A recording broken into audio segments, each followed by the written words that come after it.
Everybody knows my favorite zombie movie of the past decade is Diary of the Dead. And man, did I catch a lot of hate for that, which I don't understand. I mean, if you don't dig the movie, cool. Don't hate me because I love it. Come on, guys. We all see things differently. I don't hate people that love the Dawn of the Dead remake. I've never been a fan of it. You know, and I really like one of the people that really hates it, and that person is George A. Romero, who told me he hates it. He wishes they'd never made it. He wishes that he hadn't let Land of the Dead go to Universal because they just wanted Land of the Dead so they could package it with Dawn of the Dead and sell it. And Dawn of the Dead, that remake, had double the budget of Land of the Dead. And Romero's movie, Land of the Dead, was twice as epic in scope than Zack Snyder's Dawn of the Dead. And yeah, so there you go. That's the irony of it all. Here a guy's movie is being remade, and he can't even get an equal budget to the guy that's remaking his original work. So it's crazy. So digital is the future. I mean, come on, the film argument, it doesn't stand up anymore. Now I kind of got into defending, you know, my views on what I liked about independent horror. So let me get back to the parts where I agree with CK that the independent films suck, because on one level people don't try enough technically. Like perfect example of shooting in black and white is, I mean, you don't have to do that in digital. You have color. The thing is you have to art design the movie. The movie has to be lit properly. You know, the setting has to be dressed properly.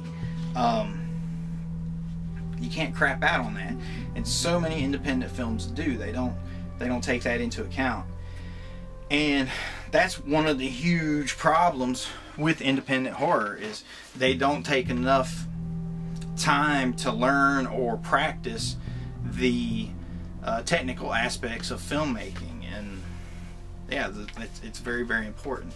It definitely takes practice or studying, and combination of both is even better. The big deficiency, as I see it, as pertains to independent horror, is that people aren't trying to make anything horrific anymore. They're just kind of going for the gross out effect and making campy, over-the-top black comedies. And there's nothing wrong with campy, over-the-top black comedies. Some of my favorite films are black comedies. They're just not quite over the top. Perfect example, Shaun of the Dead, which I recently talked about in my top 10 movies of the new millennium.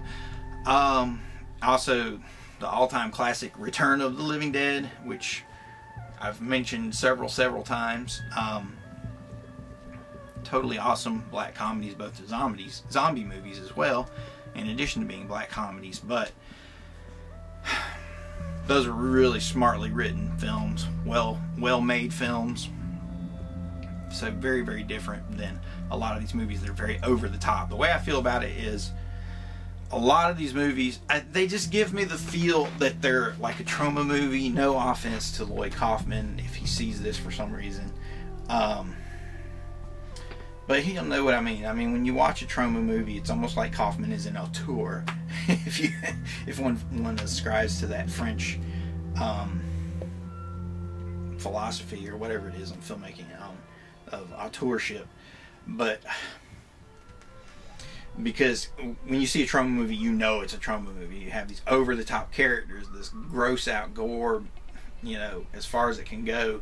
Nudity, ample bosoms, you know, you'll probably see a fat naked man running around somewhere, and you'll definitely see Lloyd's damn green car go down the road and flip and blow up, the Sergeant Kabuki Man car, you know. You'll know it's a trauma film. So many of these independent films, they seem to just try to do these really not black comedies. They almost imitate or try to emulate the trauma style of just putting excess in. And you know, the old saying is nothing exceeds like excess, but they're usually missing the story component or the human element to make it really compelling. But beyond all that, they're not trying to make them scary. And that's the problem I've got with it, because horror films are supposed to be scary, and I try to make my horror films scary. I mean, that's my goal. I try to have a goal behind what I do. You know, I was talking about being pretentious earlier, but you know, I want people that are going to be pretentious. They're going to put some kind of meaning in there. It's just got to be balanced out with the entertainment value. You know, that's to me is the real beauty of storytelling and filmmaking, whether it's filmmaking or sequential illustration, comic books, you know, graphic novels, television, radio play.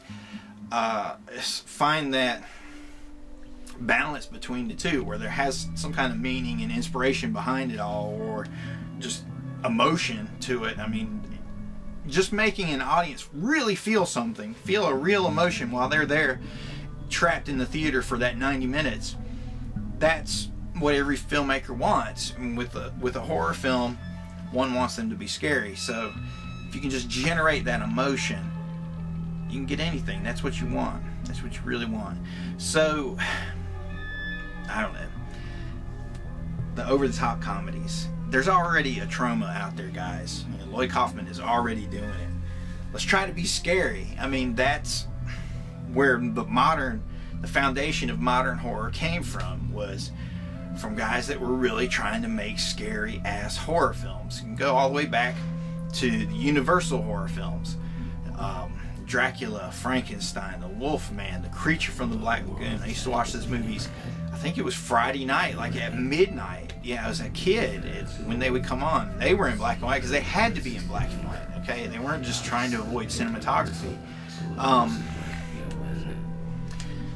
And for their time, they were shocking. You know, Dracula, people were fainting in the in the theater. They were fainting, had to be taken out because they thought it was so realistic. You know, we watch it today and you think, wow, it's tame, but to understand all the media and information that's been passed on to us since then. But the point is, those Universal films, they tried to be scary for their time. You know, the modern horror generation started by George A. Romero with Night of the Living Dead. Got it right here somewhere, if you can believe that. Ding! Night of the Living Dead. It's not a very impressive cover, but it does have that on the back. I don't think I'm gonna lose light as I get closer to it. Sorry, I'm not set up for that. But Zombie Zero, played by, who's that, Russ Schreiner? Or the other guy? No, I can't remember right now. Never mind. But the point is, though, they tried to make a damn scary movie, and it was also a politically charged movie, and that's the thing. You're starting to see how it all ties together, guys.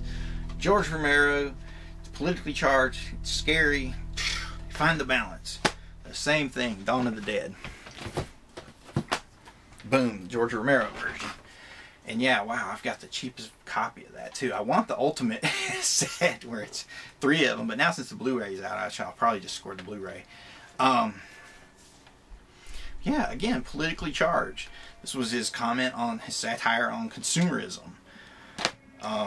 You know, Night of the Living Dead, I always thought it was about the Vietnam War. It just reflects some of what's happening in the world at that time, much in the way Diary of the Dead does later, when you see all the YouTube clips and the news clips and what's going on in our world today. I mean, you know, we've got war in Afghanistan, we've got insanity going on in Mexico, you know, Japan is being torn apart by tsunamis, we've got nuclear reactors melting down.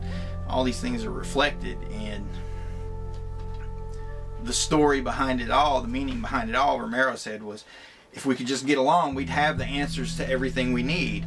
But the problem is that we don't get along, you know, and that's, you'll see that with his heroes in almost every one of these stories. And I didn't know that until he explained it, but that's what he said. Stephen King, in his book Danse Macabre, said that in a horror story, at some point the boogeyman should put on his mask and go booga booga. So there you go. I mean, that's it. That's what Stephen King said. And to me, that means trying to scare the audience. You know, and what does that take? It takes a boogeyman, and it takes an audience. It takes someone for the audience to identify with, and that's your main characters, your heroes. So many movies, they just don't try to scare you anymore. Some of them are just not